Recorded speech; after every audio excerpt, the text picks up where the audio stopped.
I suppose the first thing is a bit of context. And ideally in the next sort of 30, 40 minutes, I want to cover the topic of storytelling in the age of AI, and how it might impact really, so I suppose, any form of storytelling, whether that's a marketing piece, whether it's TV series, movies, video games, across the entire piece.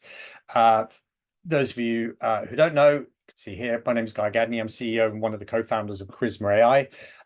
And I've really, for a long time, been fascinated by storytelling and technology and how they intersect.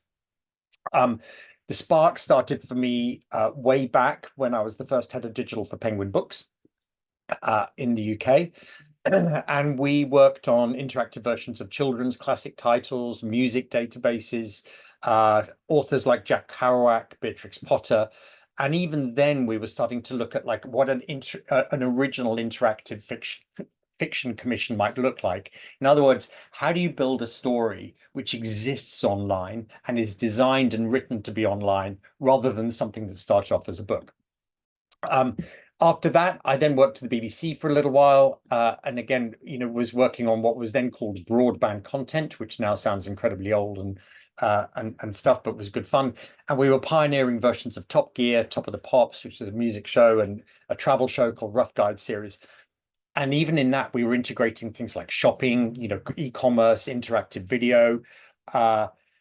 And in some ways, sort of, this was, if you're familiar with Netflix's Bandersnatch as a branching narrative that was up recently, we were doing that sort of way back at that point. And I think the brilliant thing about Bandersnatch, which we can touch on a bit later as well, is not just that they did it, but it's been done before. I mean, it's an old model, but they happened to get the zeitgeist right, which was good.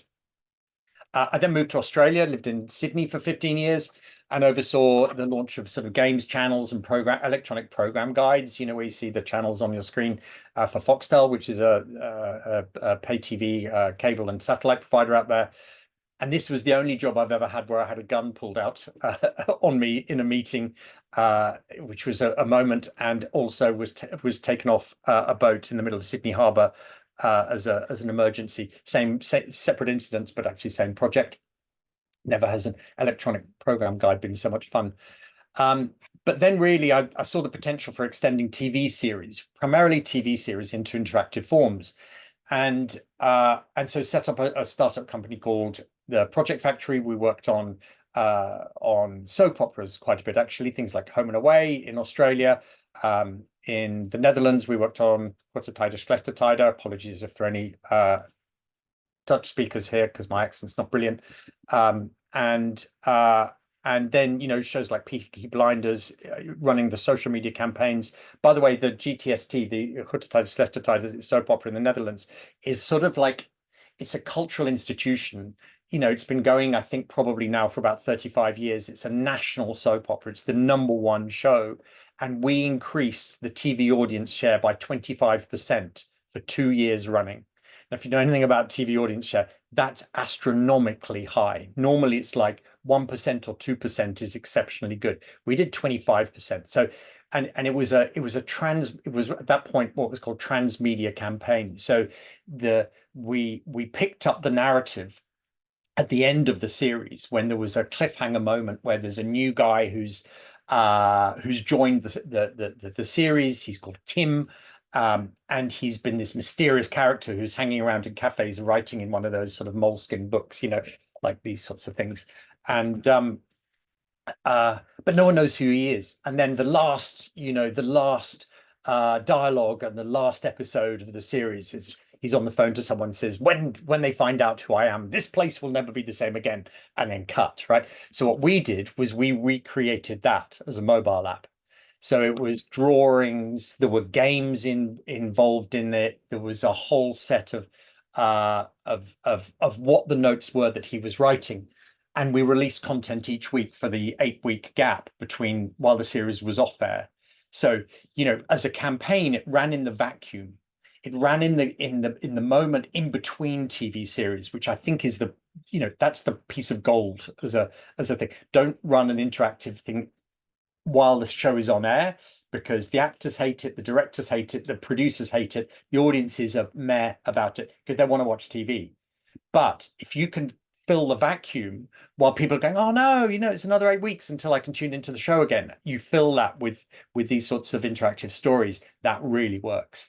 And essentially, and again, from given your experience generally as PlaySense around the marketing side of things, it wasn't just a campaign, it was a marketing platform, because we were engaging people, we were building up, I think it was something like 350,000 downloads of the app, which, was exceptional, especially given it was just in the Netherlands.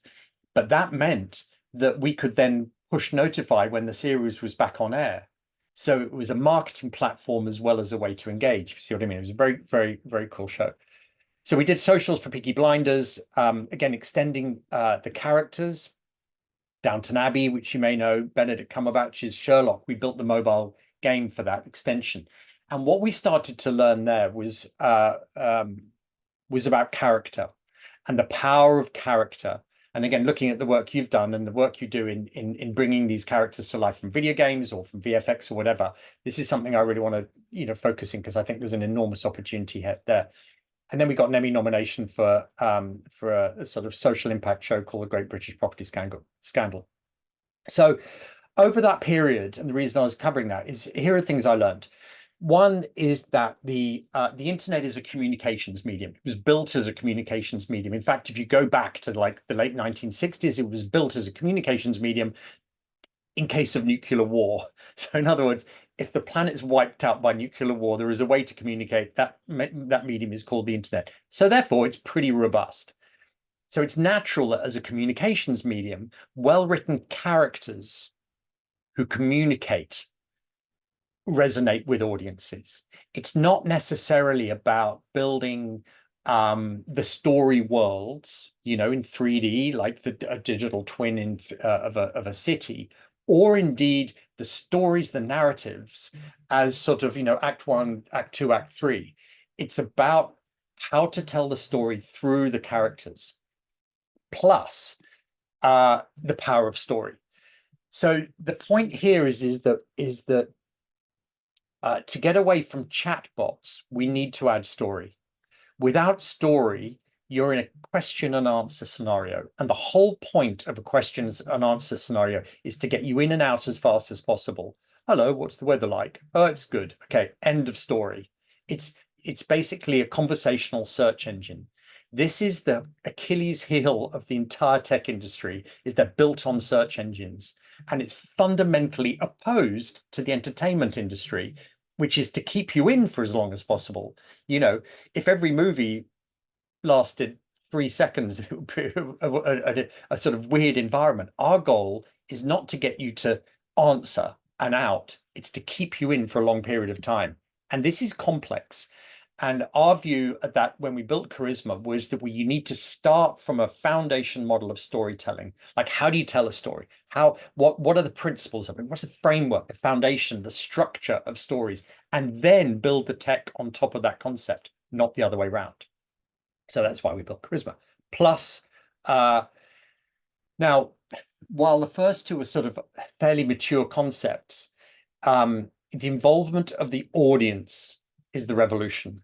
So for me, throwing in the word interactive actually is the most difficult thing. And it's often thrown in as, you guys do, we put it into a presentation. We want something interactive, an interactive experience. Actually, the weight behind that word is huge because it's quite transformational. And the reason is because of the involvement of the audience. Our view is that this it increases the sense of believability. So if, like, I know I can see some of you up on the screen now, so suddenly I'm slightly more on edge, I'm engaged because there are other people there. That's what interactivity does. And it changes a story. The fundamental thing it does, very simply, is it changes the story from a monologue, in other words, a creator writing a book or writing a TV series or a film, into a dialogue, piece of immersive storytelling. And fans love it. Now, if you were to write a novel, you might use, Word or something like that. If you're writing a screenplay for a movie like this, you might use Final Draft or a bit of software like that. But if you're bringing to life the characters, in such a way that audiences can speak to them, voice in, and they speak back, voice out, and what you say matters. So if you're nice to the characters, that's going to send the story down one pathway, and if not, it'll go down a different pathway. Then you need a different system, and that's why we built Charisma. So this is where we came in about 7 years ago, actually. So pre-OpenAI, that's the main thing, and we built it. One of the first things we did, in fact, we did 2 strands of development. So before we really soft launched the product, the technology stack. One was I was very interested in the ethics of AI. I could see it was going to be an important thing. So we co-wrote, we were commissioned by the Canadian government to write a paper on unconscious bias in AI data sets back in, this is 2018, it's a long time ago. And that was one of the early stage, I suppose, epiphanies that I had, that there was an issue with ethics and AI, and that it was going to be big. So, and really the result of the paper was very simple, which is just think about it. First step is just to think about it. If in your conversations as you're developing projects, or you're thinking about technology, or thinking about ideas, and as a team you've thought about ethics and that idea has popped into your head, you're probably about 60% of the way there already. Then you've got to work out what to do with it. If you don't think about it, then there are problems. So what I'll show you a little bit about how we bring these characters to life in a second, but I often describe Charisma as a listening engine rather than a dialogue engine, actually, because we are listening to what the audience is saying, the sentiment that they have when they speak to the characters, and we understand the context of that moment in the story. So this is key. It's not just question and answer. It's actually that the characters take a more dominant dominant position in the storytelling. And for me, writing things like dialogue, where you've got a character that is more front-footed, borrows from a lot of other media. Specifically, there are 2 areas I research, and as we're starting to write these stories, one is psychology. Conversations are psychological as much as anything else. We want to be able to guide people to think in certain ways, and the industry that does that best is magic. So think about, the classic card trick. Pick a card, any card. It's the biggest lie ever. But what it's doing is that it's the interactivity, it's the idea, it's the lie that you have agency and you can influence what's going on. And then the wow factor, the magic is, oh my God, obviously I found your card.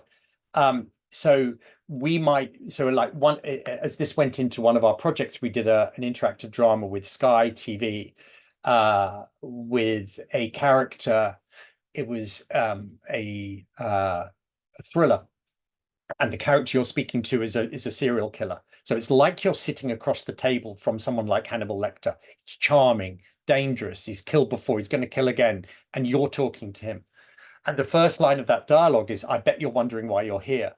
And it's one of my favorite lines of dialogue, because if you break down that sentence, "I bet," so he's being dominant in it. I bet he's going, "I bet I know this situation. I bet I know what's going on." You're wondering, so he's getting inside your head, and then the bit about why you're here. Well, of course, because as humans, the first thing we do when we see something we're vaguely interested in, and we're curious about it. So he's saying, "I know how you're feeling." And then you're on, and he says, "I bet you're wondering why you're here." And then the answer usually is yes. By the moment you say yes, you're sucked in. Now suddenly you're not on the front foot. You're not in control of the situation. You're not asking questions. He's now leading the conversation, and that's the storytelling piece. So it's an exciting sort of piece. So, I won't take you through the exact platform, but you can see here, some of the green nodes are the dialogue nodes, which are generated out through various AI systems, which I'll talk about a bit just from a technical perspective. But one of the first projects we did before that, I think it might be relevant to you guys, is we worked with Warner Brothers, looking at a pipeline where we took a 3D model that already existed. So this is the model of Steppenwolf from the Justice League. I'll show you in a minute. And we dropped that into Unreal Engine and we brought it to life so you speak to it. And it looks a bit like this. I'm Steppenwolf.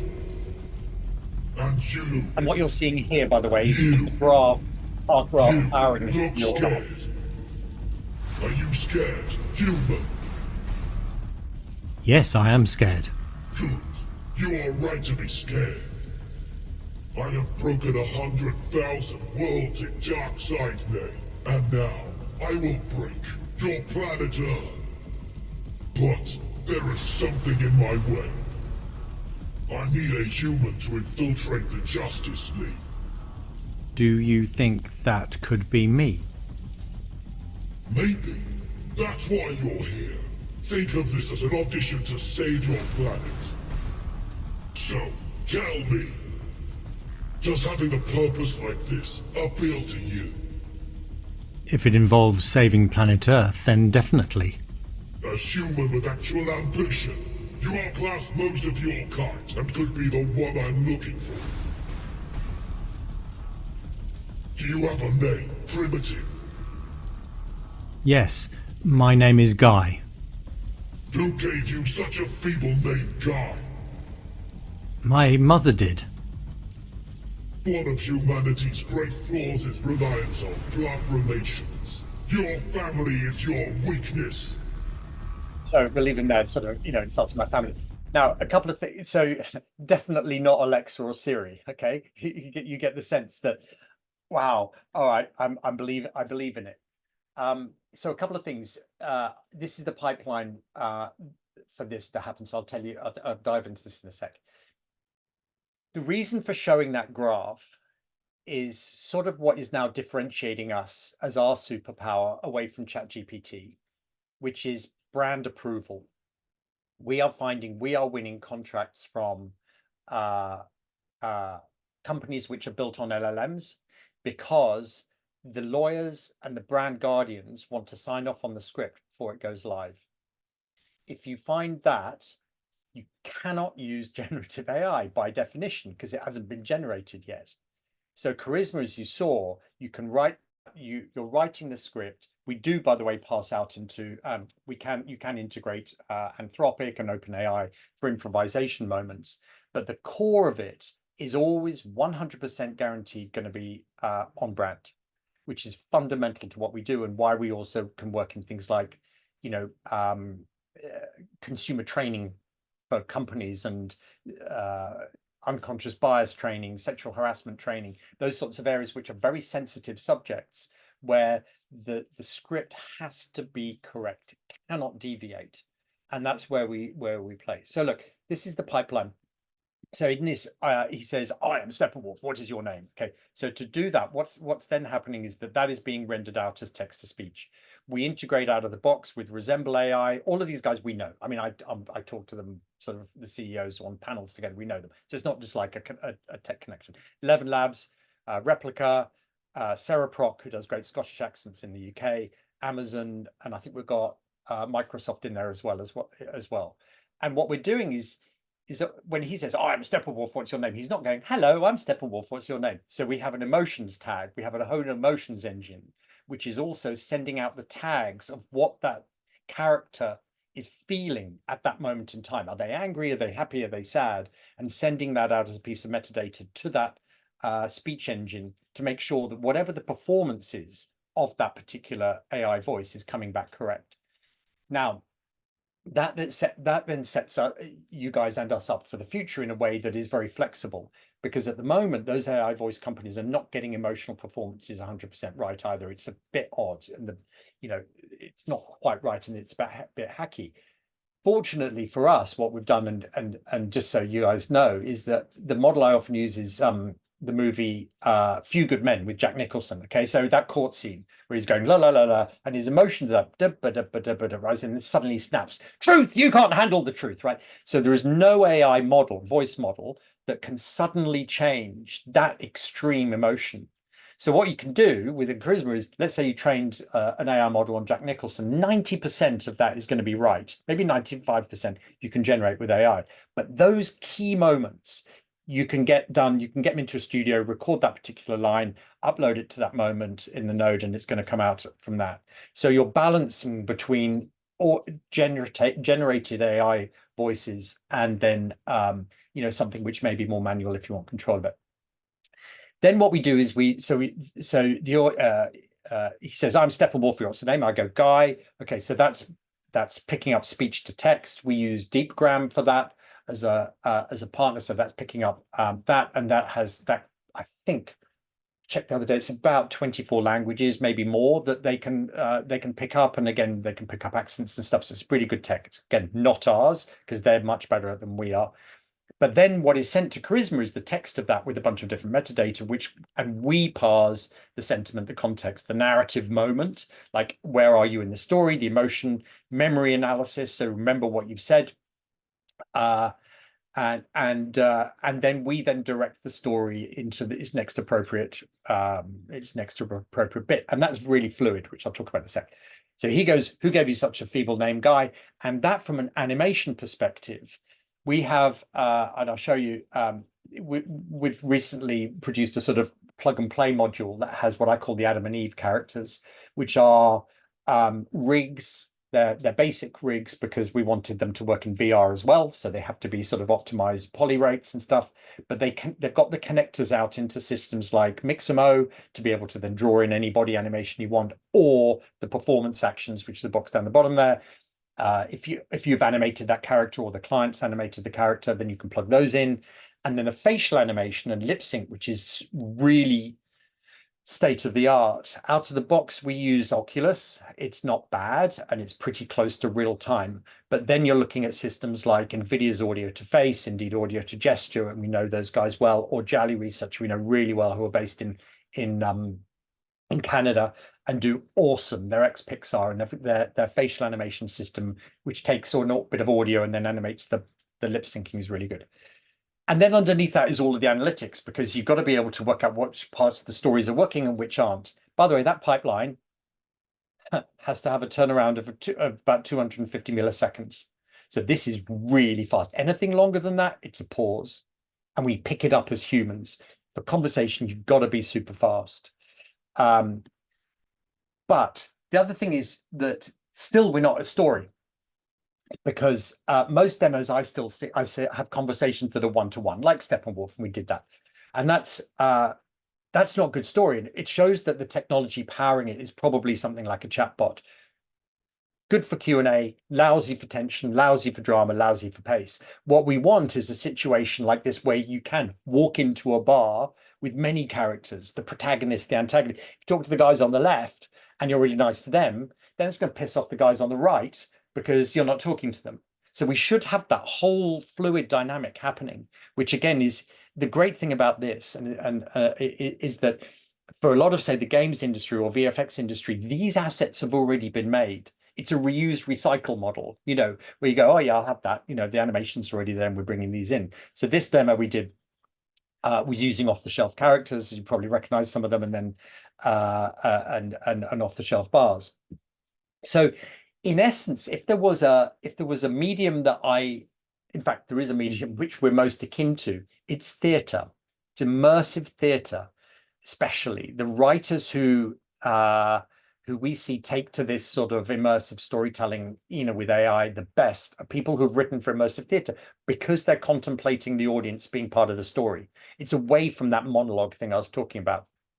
And indeed, we've worked with a number of immersive theatre productions, not only to do stuff during COVID, which was migrating their physical productions to Zoom or an online platform, but even after that, we're powering real life immersive theatre installations in London and so forth. A quick nod to this project called Project Electric Sheep, which is a 3D dream simulator. So you tell it your dream, and then procedurally we create all the buildings, all the terrain, the weather system, somewhere between 30 and 50 characters that are at random, all of their dialogue is generated in real time. You can see that orange sort of little image there is actually a DALL-E 2 generated bit of graffiti. So you dream, this dream may have been about a book or something. So it looks like there's a book on that building. You know, the whole thing comes to life. Now, caveat, if you dream of, I don't know, giant marshmallow men walking down a New York street, you're not going to get a giant marshmallow man walking down New York Street. Technically, that's still impossible to do. But for us, it was about testing the balance between generative AI content in a 3D engine and procedural programmatically generated, where there is still a strong creator drive and foundation in that procedural piece. But that you can throw to generative AI at certain key points. So Project Electric Sheep's quite fun. It's mainly about conversing with the characters, and that's on Steam and Epic, I think. So, and for us, that was an R&D project. It's not powered by Charisma. It was an R&D project to explore where the future might go. So it was quite fun. Now, I'm sure, you know, you're looking at this and going, wow, this is complicated. And yes, stories are complicated to write. And the technology is complicated to use. But as you might have seen, this is all changing really fast. And I'm sure you've seen these, but I'm going to show them anyway. In the video production world, here are a couple of state-of-the-art images from text to video things that are coming out at the moment. So this is the prompt for OpenAI Sora, cat waking up. Of course, it's the internet, so it's got to be a cat. And this is the video that was output. You know, I always look for the gaps or the mistakes, and her nose in the first couple of frames was a bit dodgy. But let's factor in, you know, it's a bit like, you know, when the Wright brothers first flew, there was probably someone on the airfield going, "We didn't go very far, did you?" The fact is, that's not the point. They flew, you know. This guy, I think, is incredible. And but you probably know that the key innovation here is temporal consistency. So in other words, the ability to maintain a consistent frame between one frame and the next. That's what has hallucinated massively up until now. And then these systems are coming forward for it. Interestingly, by the way, no one has yet done one with the mouth moving. That's what I'm waiting for. There is no characters have the mouth moving. This is Vidu from China. So very quickly picking up on this again, look, that character's in shade, which is a good technique to hide lip syncing, by the way, sort of do a mid shot or a blur or smoke or shade, because that's really hard. And then Google joined the party with VO from DeepMind last week, I think. Again, shade, so you know, in shadow, which is a nice technique. Again, this is not nearly as good as I think Sora. These are big movements because it's going to allow a sense of fluidity in these sorts of storytelling and scaring the shit out of a lot of people. However, these are tech demos. They are not stories. And you know, it's like you see them going, oh, we've created a short film. No, you haven't. You've created a tech demo. A short film has a story around it, and you've got control of that story. You're directing it. You're knowing what you're doing. If you saw the one of the first demos that came out was, I think, the balloon head person. Okay, so first of all, oh my God, it's a short film. About a few days later, there was a long blog post saying how much manual editing there was on that. It was not text to short film. There was a lot of work done on it. So let's keep that in mind. So let's look quickly at AI and storytelling. Okay, so this is in the sense of sort of automatic storytelling. Storytelling is complex. And as humans, we've been exploring creation machines, automated productions for a long time, arguably back to 3rd century BC Alexandria, which, you know, that's how far back we're going. Or indeed, you know, the father of robotics, Al Jazari, who was born in, who was operating around 1136, who was a scientist, inventor, mathematician, and the first Arab mechanical engineer who did a mechanical elephant project, which was an elephant clock, and using robotics. And then we fast forward a little bit. In fact, I need to update this slightly because I came across a sort of mechanical version of ChatGPT in the 1800s, which is pretty cool. But in terms of chatbots and autonomous characters, Eliza is the one you will have heard of, which was built in 1966 as a psychotherapist.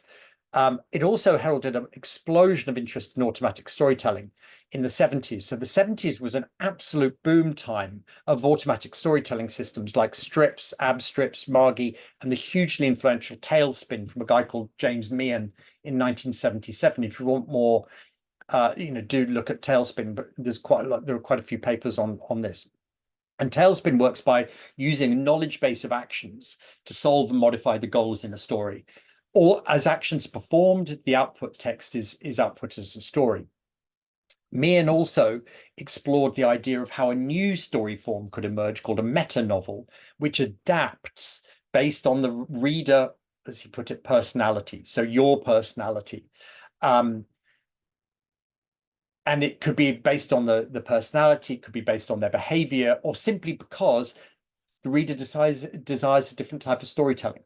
That's interesting. Suddenly we're decoupled, and one of the things I think in the title of this talk that I talk about is sort of the freedom of storytelling. I have a fairly unpopular belief that the Gutenberg press was one of the worst things that could have ever happened to storytelling, along with the Brothers Grimm, by the way, because what they did was they locked stories. Previously, stories traveled a lot. There were the wandering minstrels who would listen to the gossip in towns the night before, Zakar, sorry, I'm going to pick on you because I can see you on the thing, that there was a certain bit of knowledge about you because you were in the, there was some gossip going on in the village. So that would then turn into the story for the next day, as I've just done by bringing you into my story today, So that sort of fluidity of stories was there. And then we locked it into print, into editions. And it's only now, I think, with AI that we're starting to free up these stories again. So something we've been working on here to look at this is a 3-year research piece with the University of Southern California. They have a center within there called the Entertainment Technology Center. And the idea of a universal character model is that it contains a character's personality. So if you are building a game or you're building a metaverse, and you don't want your NPC to be that NPC that goes, "Hey, buddy, watch where you're going," whenever you bump into it. It's taking that dominant thing. I would love to, have a character rather than doing that when you bump into it, it goes, "Psst, let me tell you a secret. Now I'm hooked. Now I'm off on a quest." And that side quest is almost like part of the whole thing as well. You're drawing people in. It's not hard to do technically, but it's hard to conceive, in the overall concept of game design. By the way, as you guys know, when you're doing campaigns around or promotional pieces around games, especially, I just don't understand why there aren't more mini games that are spin-outs that are done for marketing campaigns prior to a game, just bringing those characters to life. Just sit them down, have dinner with them, sit them in a bar, have drinks with them. It's fun, it's playful, and those assets exist.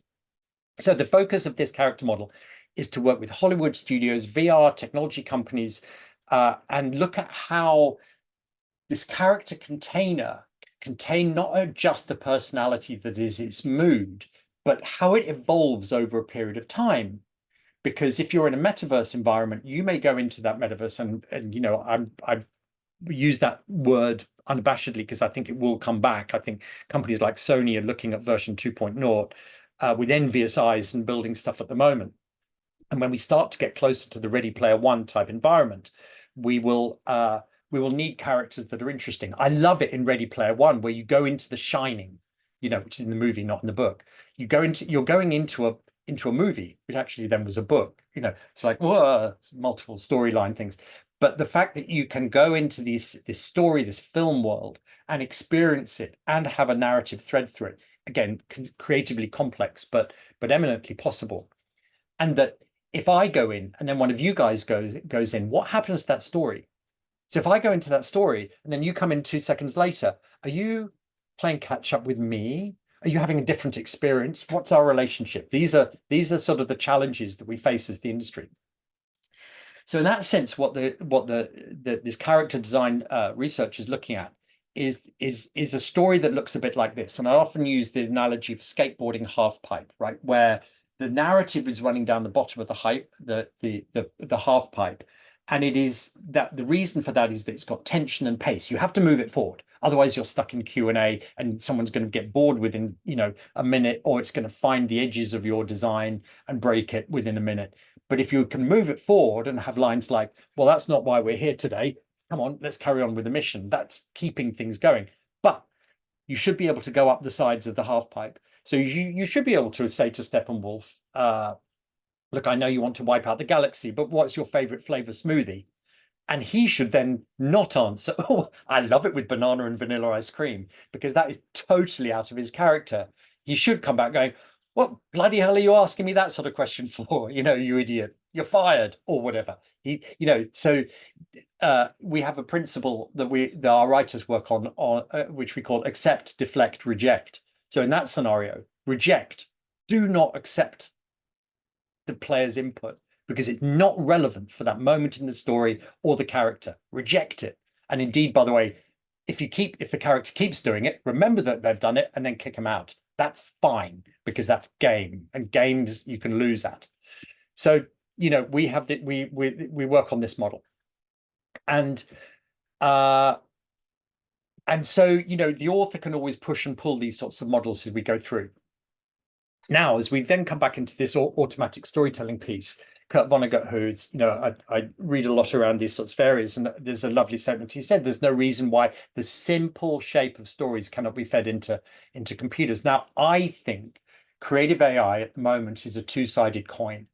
There's the one which you read about in the press the whole time, which uses words like productivity and efficiency, and everyone gets freaked out that they're going to lose their jobs and that. And that's absolutely valid as a sentiment, because productivity and efficiencies are words which are used by venture capitalists and management consultants basically to reduce headcount. That's not a good thing. However, there is another side to this, which is what new can we create? What new forms of stories can we create that we couldn't do before? How can we reach audiences in new ways which strengthen the experience, the interactive experience, which strengthen the intimacy between, say, a brand or the story and the player, makes people feel more, which is always what we like as validation. How it allows us to advance the art that we're all working in because we're creative in the space. It heightens the creator's position in the process as well. And you start to get, new forms of art coming through. That, I think, and that, by the way, is a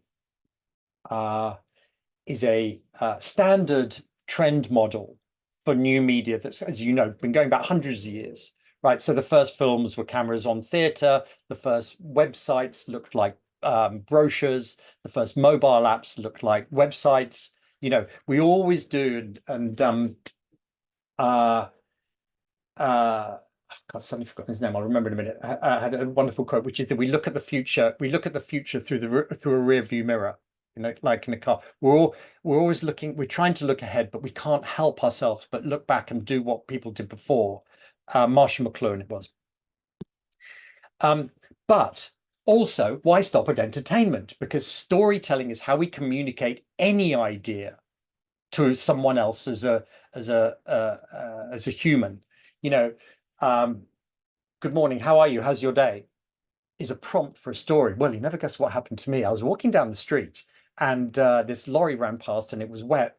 And lorry came past and it was wet and it splashed me with a puddle, which, by the way, actually happened to me this morning on my run. It was really irritating and I got very wet.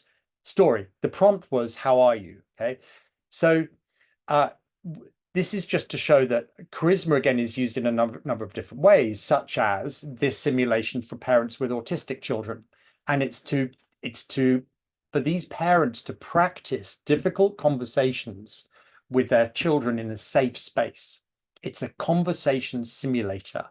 And that's interesting because, as I mentioned at the beginning, the idea that, these sorts of systems can be used to practice challenging conversations like, you know, Hey, Dad, can I watch TV? this was with the university Okay, but after the show, can in I have time Ulster for a few bed? years back. One of the first projects we ever did, actually. You know, it's bedtime. Well Now, it's not done. just any kid You with kids autism; better it's any work kid it out wants what to should watch happen TV. I after mean, the you got TV a dad or mum show who's trying to ends. This say, will "Please help go with to the bed." transition There's a between method watching to do it. television and So this is going a to way bed. to simulate that method.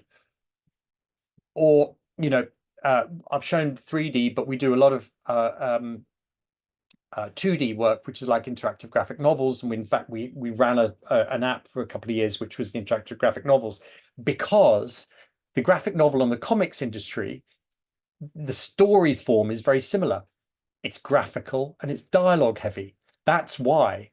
That's why we licensed and we, you know, adapted books into interactive, those books, those graphic novels into it, because of that reason. You know, we then tried doing a whole game translating a novel, which was more challenging, or Hola, vas a practicar a hablar de tu different familia. languages. So this I quite like. Comencemos con uno fácil. This Te is daré las for a líneas y Spanish tú speaker learning simplemente las English. actuarás. So we start in Spanish. Está bien. Empecemos. Tell me about your family. I come from a big family. I come from a big family. Do you have any brothers And or you can see sisters? both languages. I have a So we're brother. now interchanging between languages I with have a multiple brother. characters in real time, which is quite fun. And then Hi. We're very pleased to so see I you. mentioned our Adam and Eve characters. These are our This Adam is a and Eve job interview characters. training You can, simulator. you know, Oculus lip syncing, basic animations, but you know, with the partners that we work with, we just give you those and then you can change them and swap them around. It's a code-based system more than anything else. So where to next? Let's just look at three trends I'm seeing at the moment. I think we are again following old trends. What is natural is that we'll see short form content coming out. It's easy. If you look at the AI generated movies or scripts, they're terrible. They're really, really bad because people have just been experimenting it. I think in advertising, we're going to see short films with a story and plus a lot of editing coming out en masse very soon. We've already started to see it, but I mean, like across the industry. The advertising industry, I think, has a significant challenge with AI in this space. And as Sora starts to open up and other systems like it, we will see that. We're going to see a new TikTok with AI, is my other prediction. I think, you know, if AI short form content can be done, but for advertising it can be done by anyone. You know, there is no reason, as you know, the history of social media platforms is littered with large, you know, MySpaces and Bebos and platforms that probably some of you have never heard of, that were huge and the number one unassailable thing, and then they collapse. So I think we will see those coming up fairly soon. Interactivity, the rise of playable stories, as I often call them, you know, stories, as I said, they're fundamental parts of being human, as is play. Both of them, both are how we evolve, play and storytelling. Alex, I promise you I'm real, by the way, just on chat, although there's no way to prove it. Combining how we play and how we're doing storytelling will enable new story forms that, again, back to McLuhan, will match the message and the medium, I believe. And as I keep saying, I think these trends are predictable. They follow age-old patterns. So they start with text, low bandwidth, then they go up to image, higher bandwidth audio, music, higher bandwidth video, and then we start to look into games, which, by the way, to my mind, has been the slowest industry to adopt AI. Really slow, far slower than I ever thought they would. And I genuinely am not totally sure why that is through speaking to them. I think it's possibly a combination of wanting to do it in-house, long production cycles, and unproven models. But you know, that was the same thing that they reacted in mobile gaming, and with sort of similar things, similar results. So look, thanks, Mark. So that's sort of where we are as an end. I hope that was useful in some ways. I tend to do presentations like this, and then I sort of get ready for it, and then I find, oh my God, my slides are out of date from yesterday, as new people are sort of evolving different bits and pieces. But I think those trends are super interesting. There is as you're looking at developing work in that 3D space, and to my mind, there is a single goal, creative goal that we want to get to, which is believability of the characters. Now, believability does not mean photorealism. It's the metahumans trap. Everyone thought, oh, metahumans, they look so much like humans. And then they started moving and everyone went, that's just weird. It looks like a robot. I believe a Charlie Brown, two-dimensional, black and white cartoon, I feel more when I read that cartoon than when I watch a metahuman perform. Why is that? So believability and photorealism to me are sort of two different things. And as we look to evolve the performance of these characters and interweave storytelling into them, I think those are pieces. So I will leave it there. I hope that was all right, Alex. And if there are questions other than am I real or am I actually just a programmed AI bot and my real self is somewhere in the Maldives in a hammock one day, please ask. Anyway, I believe that there are some questions. First, I would say it was massive. I mean, I believe half of the people at least were sitting without open mouths when Steppenwolf started speaking. That's kind of crazy stuff. Absolutely. Thanks a lot for the speech. There is a lot of stuff to learn about, and I'm really fascinated by what you've shown. I have a question. Sorry, being a host, I'm taking the mic first. I have a question about maybe developing the idea of what could happen actually to the content creation. As for me personally, Bandersnatch was probably one of the first and still best examples of interactive kind of a show. What I can turn on the TV and play with it. And lately on Cannes, it was Coppola's Megalopolis case when all geniuses are trying to create something interactive with the audience. So it was a person coming to the stage with a microphone, talking with Adam Driver while he's performing in the movie, which still kind of a reflection of old age cinematography and interaction. Could you maybe reflect more about of these forms of interactive content in future? Because it's clear, for the social media and stuff, but in terms of, for example, long storytelling where you could develop the story, movies, TV series, or something like that, what could happen with the industry? That's the challenge that we're in, and it's why the prediction for 2024 is on very short stories, or that particular activation around Adam Driver. Because it's a gimmick. It's oh, that's cool, and from a marketing perspective, you're going for the views of the YouTube video edit of it as much as for the campaign itself. Doing the long form storytelling thing is complex, and that does take I mean, believe me, we're looking at it right now. We're exploring this space, but what we're interested in is where the story can be sustained for a longer period of time. Now, what that longer period of time is, I don't know yet. I think I would argue that anything over probably 10 minutes needs, and then repetition wise has got to really think it through. And I think there is a notional sweet spot of around 15 minutes for short films that is a story form in its own right.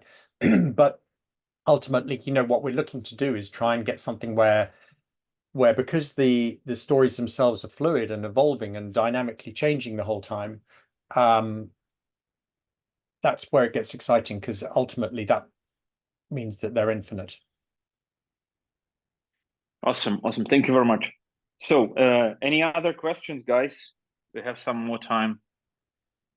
Nikita. Yeah, hi, sorry, I can't. Oh, yeah. Yeah.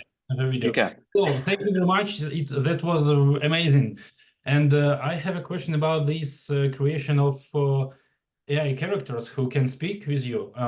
From outside, it seems that the AI is a good tool for creating these I know, filler dialogues or maybe, you know, these ordinary characters, but could it create some memorable character with memorable catchy phrases, or it's still a job for a scriptwriter who creates this character or create a base for AI? What do you think? Yeah. So it's why I suppose it's why we designed the charisma tech in the way that it is, which we designed it as a writer's tool, because those lines you still need you need control of. A writer needs to control them. They've got to have that really good one line, and that and that line needs to be delivered at the right moment. So you can't just say truth, you can't handle the truth, using that line again, out of the context of what had just happened in that movie. If they're sitting, I don't know, having a beer in the evening and they're talking about football, and then suddenly he delivers the line, truth you can't handle, the context is completely wrong and it destroys it. So for us, charisma was always and is always a writer's tool to enable that sort of scenario that you described to happen. There is the best way to do it still, and then funnily enough, the easiest way to do it is to get writers to create that dialogue and deliver that in the way that they want it to delivered, and that's what we believe. Yeah, thank you. Thanks. Any other questions, guys? Honestly, I don't have any questions. I just wanted to say thank you, Guy, for this. Like, it's pure creative technology, right? So it's an inspiration for everyone here. And I see some of our clients also on the call. I hope they're inspired as well. And I'm looking forward to see how, like, maybe we could do something together. Like, because what you do is really interactive, and I think the marketing is changing a lot. And I mean, for some of our clients, it might be a good solution to try something new, and I bet they love it. I thank you, Alex. And yes, I think I mean, we did a project with DreamWorks and NBC Universal last year for Puss in Boots. And to begin with, they were like, hey, in fact, there were two projects we did separately, one with that and one with Coors Beer in the US, which is live at the moment. And both of those originally started with like, hey, don't worry, we'll just use ChatGPT. And then very quickly they're like, oh, okay, no, that's not a good idea, is it? Because as people say to me, oh yeah, I know, Guy, but it's like it's 0.1% that it's going to go wrong. Okay, so 0.1% is 1 in 1,000 potential things. So let's say we have 10,000 users. That's mathematically probably twice or whatever, losing my math, is going to go wrong. You have to have it go wrong 0 times, because it's that one that is going to create the viral moment where it's like, hey, I just told, Lala to do Lala, and it all goes wrong. So I think that's the key thing. Would love to do stuff with you guys. I mean, I think that's part of what we want to do, and having like I was saying, having that integration not only into a games engine but allowing it to come out into web is an interesting extension, because most people, I keep talking about the games industry, but whether it's watching something on an app like Netflix or in a game via Steam or any other store, you still want to have the web version that introduces the characters and sets you into it. I mean, we did a narrative game a couple of years ago, and one of the marketing campaign for that, we brought the two main characters into a press conference and cast you as a journalist, asking them the questions. And it was just quite fun breaking that fourth wall. It's like you might have Master Chief or whoever, I'm making it up now, as the main characters sitting in a press conference. And you're like, how has this just happened? It's quite fun, Yeah, I think it's kind of a killer feature in terms of ChatGPT, that you've told, like, that everything is created from scratch, and it's almost 9900% real, not artificial. That's an amazing thing. I mean, it's selling 100% to me. So wow. I'm impressed. Like I said, the intention wasn't to sell, but it was to give you sort of the picture of where we see the industry at the moment. And we do I like, as you know, probably see, we like to think about these things, you know, and deep think about them and partner with universities and stuff to get it right, because it's complicated. Cool. Okay, if there is no more questions, okay, Daria, the last one probably. Yes, hi. Speaking about the things that could go wrong, what is your stand on the ethical part of all this? It's a very strong stand. As I said at the beginning, you know, we were writing white papers about unconscious bias in data sets early on, and I've had very strong views on data sets trained in the copyright issues and all of those things for a long time now. We created our own data sets. We curated our own data. We created and curated our own data sets. And we use those, and we don't use your data. So if you know, if one of your if it's a campaign and especially like if it's kids, we will never know the identity of those kids, and we will never use any of that data to train any of our models. That to me is basic hygiene.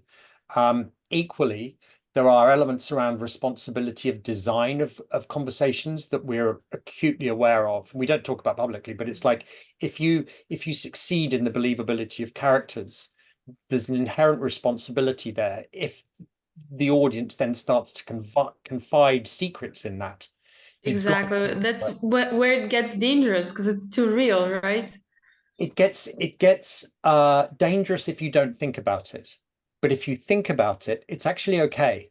And again, accept, deflect, reject. You don't reject it. Alexa and Siri used to reject it. I'm sorry, I don't understand what you just said. That's a rejection. But deflect is actually, you know, I think we need to do something else here, you know. So yes, we think about that very seriously. And please feel free to reach out. You know, I'm quite accessible on LinkedIn or guy@charisma.ai, anything you want. And Alex, you know, let's keep talking. Yeah, for sure. Thanks a lot. Thanks, Guy, for reaching us and telling us this amazing story. Thanks, people who come and listen to it. And see you next time. Have a good one. Have a great day, guys. Great to meet you all.